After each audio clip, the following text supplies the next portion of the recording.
What you choose to do or not to do in the first 60 days of your child's life will decide whether your role as a dad gets easier or harder as they grow up. So just what do the first 60 days mean for you as a dad? Find out in just a moment. Welcome to the Fatherhood Challenge, a movement to awaken and inspire fathers everywhere to take great pride in their role and to challenge society to understand how important fathers are to the stability and culture of their family's environment. Now, here's your host, Jonathan Guerrero. Greetings, everyone. Thank you so much for joining me. My guest is early brain development specialist and Neuro-Nurturing Connector and founder of Brain Insights, Deborah McNelis. She's also a recognized international keynote speaker, trainer, author, and created the term neuro-nurturing. Deborah, thank you so much for being on the Fatherhood Challenge. Oh my gosh, thank you for inviting me. It's such a pleasure. I'm so thrilled that you're doing this work and sharing this information. Deborah, I'm going to start off with an uncomfortable question. There aren't nearly as many fathers in your audiences as there are women or moms. What is so important about the first 60 days for dads, and why should they be paying attention right now? You're right. That is very true. There are not as many fathers or men in my audiences, which is sad. So your question is an important one because the first 60 days are important, and it's important for not only the moms and the women. It is essential for the dads to have this understanding as well. So you ask about what's so important about the first 60 days. Well, I don't know if a half hour is long enough to go into all of this, but let's do what we can to share that. So the thing is, what we are biologically designed for connection. And so it's connection with, a baby requires to have that connection. They're this immature being that is dependent on someone caring for them. So it's all dependent on their survival to have someone care for them. So they need at least one primary caregiver. Now, that primary caregiver often is the mother, right? So a lot of emphasis does get placed on the mother or the woman caregiver, but that doesn't take away from the importance of the father in that role. The father might be the primary caregiver. That might be a stay-at-home dad. It might be a two-dad family. And even if it is the mother that is the primary caregiver, that doesn't diminish the role of the father. The mom, I talk a lot about in the first 60 days booklet I've created, how important it is that we, in any way, support that primary caregiver. So if that's the role of the father to support the mother, that's an incredibly important role as well. So there's a lot to it, and I can get into why specifically the first 60 days, and that is that in 2018, Dr. Bruce Perry, who I initially learned a lot of the brain development information that I gained, who is fabulous, and maybe you've read his book, What Happened to You, that he wrote with Oprah. So he and Oprah wrote this book about what happened to you, rather than with the point of, instead of asking what's wrong with you, let's look at it, well, what happened to you?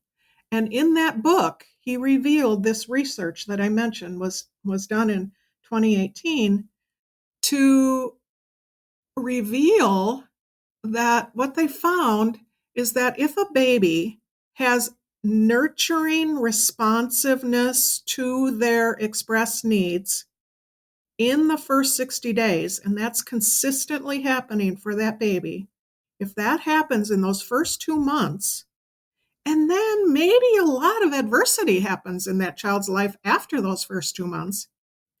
That baby does better than a baby that had adversity only for the first 2 months, and then everything improved afterwards. That's powerful.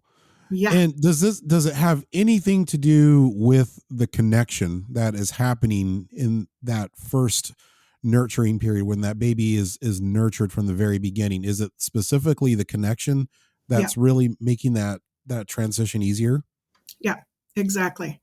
So it's a baby, as I was saying, for survival purposes, they depend on someone responding to the needs that they have. And if that's happening consistently, and especially in a nurturing way, the 86 billion brain cells that a baby is born with are going to begin making connections based on those experiences. A brain is experience dependent, meaning that it is dependent on experiences to make connections between those 86 billion brain cells. And that's how the brain actually physically grows, because those connections are made based on whatever type of experiences a child is having.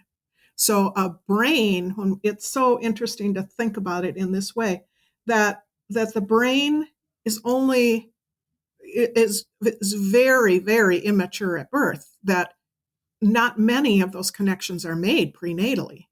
So when we think about that, the majority of those connections that are going to create the pathways that create the foundation for life are created after birth. That provides us with this opportunity to provide what science shows us is most optimal for that healthy development, for physical and mental health development. So it's an incredible opportunity. But where I was going with that is that the brain will then, and it's cool to think about that the brain will adapt to whatever experiences are happening most frequently and most repeatedly in that child's life. So the brain will adapt to either positive experiences, or it will adapt to negative experiences. If Hmm. if these adverse experiences are happening repeatedly and over again, what happens is the brain is going to start developing pathways for, well, how do I handle this? How do I have the skills for this? How do I deal with this? That's what the brain is going to adapt to. So a baby that is experiencing those adverse experiences in those first 2 months is going to be wiring the brain in that way, in especially in the stress response system of the brain. So that brain is going to be overly sensitized to stress responses and threats, and that's a child that you're going to see, that you go, well, why did they fly off the handle so easily? That wasn't such a big deal. Well, their stress response system is overactivated because of the wiring that took place early in their life. If we take the time and connect with our babies early on, it makes the parenting so much easier. So, in other words, it's much easier to parent a connected baby and a connected child. And the earlier that connection process begins, the easier it is to maintain that connection from that point on. So it comes Yeah. back to really what we said earlier, which is we can do the hard work early, which really doesn't have to be that hard. We're learning. Right. Or we for sure end up doing the hard work later. So there's a choice to be made. We have the opportunity to provide what they need right from the beginning. And you're right, it does make it easier. If that baby has had that consistent responsiveness, they cry and express a need, and that need is responded to, and that happens again, and it happens again, and it happens again. That baby is learning that, oh, this world is a safe place. I'm worthwhile. I'm cared about. I'm feeling secure. that baby ends up crying less and becomes more of a calm baby than and calmer child as a result, because they know that that their needs are going to be met. A child that it's inconsistent that those needs are met. Sometimes my cries are responded to, sometimes they're not, sometimes I'm treated harshly. That baby's going to cry a lot because they don't know, am I going to get my needs met this time or not? Let's change gears a little bit. What is your personal story and journey into how you got interested and so involved in the neuronurturing field? It started way before the technology was advanced enough to know all that we know now about brains. So I started with a bachelor's degree in early childhood education and started by teaching kindergarten. And so it was, at that time, it was all based on theory and behavioral studies and that kind of thing. So I left teaching after about 10 years and started a community-based organization in the community that I lived in called Family Network, where it was pulling together the community in support of children and families and educators. And from there, then I coordinated a family literacy program for about 12 years at a technical college. And I taught in the early childhood associate degree program there too, and got a master's degree during that time. But it was about that time that the technology was becoming more advanced, and we were able to begin seeing, not we, but scientists were able to see what was going on in the brains of developing children. So I started reading and learning everything I could and got so excited that now we have this evidence to demonstrate and prove to us what children actually need. So I, as I said, was very excited about this information, but realized that even though it was becoming available, this was referred to as the decade of the 90s. Maybe you've heard that expression. The decade of the brain was in the 90s. I was enthused that this was available, but started realizing, well, even though it was available, still most people didn't know it. So I then had the opportunity to work for an advocacy agency, and there was another woman and I that it was called the Brain Project, and we went throughout the state. It was a statewide organization. We went throughout the state doing presentations on early brain development. And I mentioned Dr. Bruce Perry. He worked with this organization to develop this training that we were providing. And it was based on what is called the neurosequential model that he developed. So I did that for about 4 years, and it was a nonprofit organization, and the funding ran out for the project. And so what I tell everyone is the funding ran out, but my passion to get the information out didn't. So I said, I guess I'm doing this on my own. So that's when I started Brain Insights, and that was in 2008. And my niche is to share that understanding. I'm not a neuroscientist, I'm an educator. So I share it in understandable and practical ways. So in addition to doing presentations, and no longer just within the state, I was branching out throughout the country and then now internationally as well. And then I wanted to, in addition to doing presentations, I wanted to make it practical and applicable into everyday life. So then I decided to develop materials that made it very, very easy for parents and educators to not only understand this, but to have the ideas of how to use this in their everyday life. I want to focus a little bit on the nurturing component. What is the difference between nurturing and spoiling? I know a lot of dads will have this question. It's such an important question. I love that you're asking that. Actually, I briefly mentioned that I created something called the First 60 Days booklet. And it's a very simple booklet that dispels 22 common myths and misconceptions that are often shared about babies or new parents. So the first myth that is addressed in that booklet is about spoiling. And so the way the booklet is set up is it states the myth at the top of the page, and then it shares what I call neuro-nurturing knowledge. Neuro-nurturing is a term that I created, that I can explain further later if you'd like. But the myth is repeatedly responding to and picking up a crying baby will spoil them, right? That's common that people hear that. And what the thinking is that if I consistently meet that baby's needs, they're going to get dependent on me. That's going to spoil them. They're going to expect this all the time. Well, The guess funny what? thing is, I've heard that before too. Yeah. And so guess what? That's what they do need.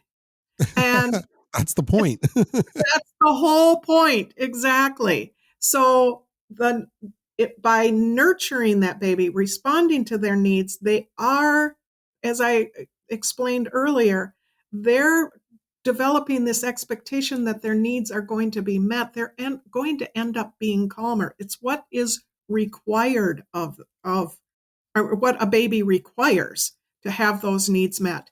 What ends up happening is that contributes to the highest functioning area of the brain that ultimately, later down the road, but this is contributing to it right from birth, for the baby to the child to ultimately begin developing self-regulation.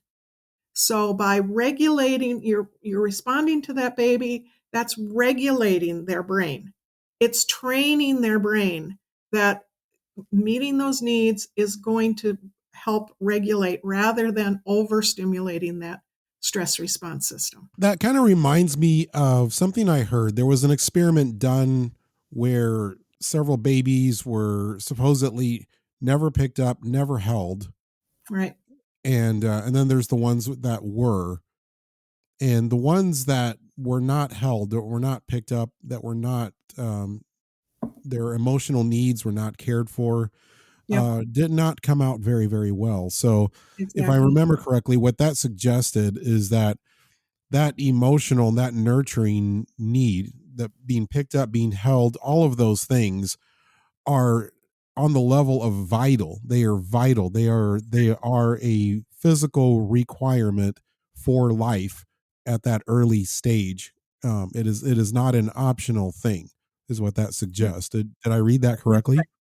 You did. Although it wasn't an experiment, what it was babies that were left in an orphanage that had, minimal amount of care provided. Yes, that one. So you nailed it. That's right. What is the connection between dads playing with their kids and their physical or mental health, especially in those first 60 days? Play, first of all, you mentioned play. Play is really, really, really important. It's how the brain develops. So it's what do kids naturally want to do? Play. Yeah, they're doing exactly what their brain needs.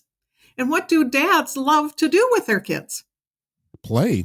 Right. It's natural. It's the design of development. So now, when we talk about the first 60 days, there's not a lot of, we don't think of it typically as, I'm going to go play with my baby and roll around on the floor and, go play ball and, that kind of play. But there Mhm. is a lot that can be done, a lot of interaction that can be done. The babies need that interaction. They need that closeness. So a point in that you're bringing up about the dads playing with the baby is, don't leave them swinging in a mechanical swing. Don't just carry them around in a car seat carrier thing by the handle. Babies need that. First of all, they need touch. They need a lot of touch. We're carry mammals. We're designed to be carried like like a kangaroo in the pouch, or a koala. We're designed like those mammals, that we are designed to be carried and held and touched. Carry your baby around, hold your baby. It provides a lot, first of all, and skin to skin. That's another thing. So, and dads have a advantage over moms for this skin to skin. There's a lot more situations that a dad can have their shirt off with their baby on their chest, um, in more situations than a mom is able to do that. So, and you know what? I'm seeing more and more photos of dads at the birth picking up the newborn for the first time with their shirt off and pulling the baby to their chest. The awareness is increasing. Yay. So yes, that skin to skin is really, really, really important. So if a dad were to lay on the floor with their shirt off and put their baby on their chest, that provides that baby tummy time. So it's a skin to skin, and it's a physical development time, and it's a connection time. So that baby's learning to strengthen their shoulders and their neck muscles and all of those good things while you're having that connection. So that's all very positive. Another way to do it is put the baby on the floor on their stomach, and you lay on your stomach facing the baby, and the baby lifts up their head to look at you, and you have this eye contact. That is, there's an emotional connection. There's also in these early weeks, vision is developing and becoming organized in the brain. Serve and return is, babies have to have a lot of language to develop the ability to have their own language. So the brain doesn't develop language if a child isn't hearing language.